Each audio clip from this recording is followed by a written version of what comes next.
T-minus 9 days until the second major Fields of Mistria update is birthed into the world. And I don't mean to stress you out, but have you prepared? No? Oh, maybe you should be stressed then. In all seriousness, this is a cozy game after all. No need to panic. I surely don't sound panicked. No, not me. Okay, actually being serious for a second, you absolutely don't need to do any of the prep I'm gonna mention in this video, especially if you plan to start a new save for the update. But by putting in countless hours now, maybe even more hours than you would have once the update even dropped, it will give you the illusion of being efficient, and it's all about the thought that counts. So I'm actually going to be efficient myself and start telling you some prep items. To start off, we're gonna look at it from a general view, as in what I think would be good preparation tasks for just about any update, given the track record from the first major update and this incoming second one based off their roadmaps at least. First off, level up your skills. This might be painful. I know, I was in the trenches myself, trying to bring my fishing level up to level 45, but the pain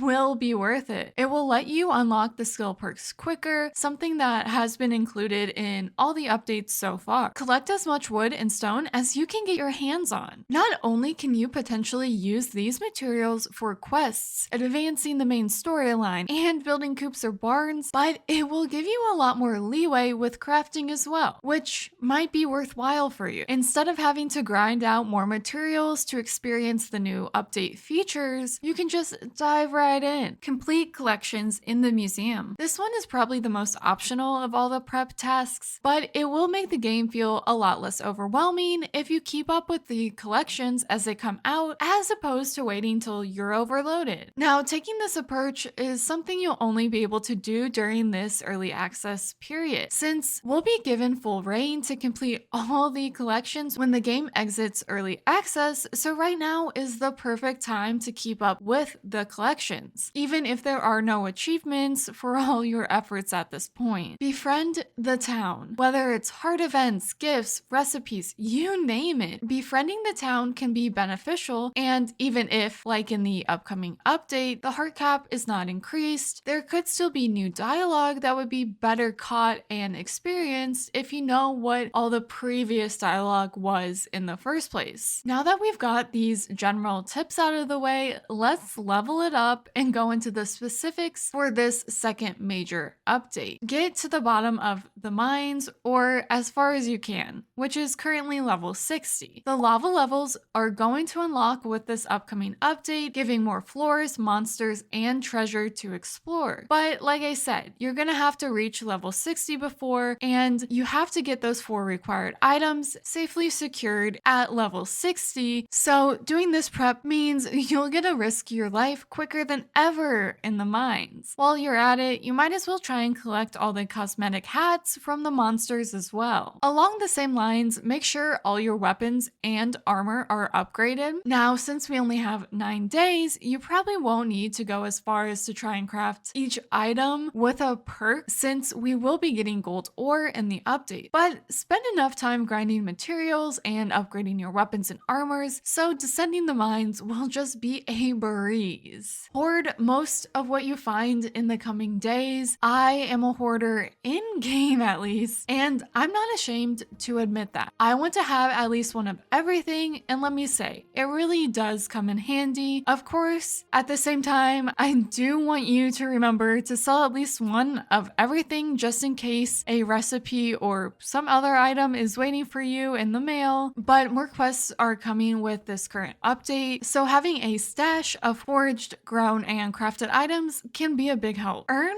as much money as you can. A farm expansion is on the horizon, and if it works anything like the house upgrade did, we'll be needing more money on hand. The more the merrier, in my opinion. For this update, I would be careful about how you plan your farm layout, especially when it comes to crop fields. Since we're getting sprinklers, as you can see here, here, I would caution against redesigning without these additions in mind. The full range the sprinkler can have is unknown, so I just say here, better safe than sorry. Otherwise, you're gonna have to be redecorating your entire farm for what feels like the 100th time. Trust me, I know the pain. If you've been holding off on breeding or raising animals because of how time consuming it is, I would encourage you to plunge into the wonderful world of animals. Auto petters will be added to the game, so having to pet each animal will finally be a thing of the past. I know I put most of my animals in daycare because I was getting tired of taking care of them. So I guess it's time for me to woman up and take care of my animal children once again. Well, for now at least, because I do plan on getting auto petters to do most of the work for me. This next one is more of a friendly reminder than a tip, but you don't need a restart to enjoy this update. Most of the additions pick up where the last update left off, so it might take you 40 to 50 hours, maybe even more, just to get to some of these new additions. But this update does include pets, which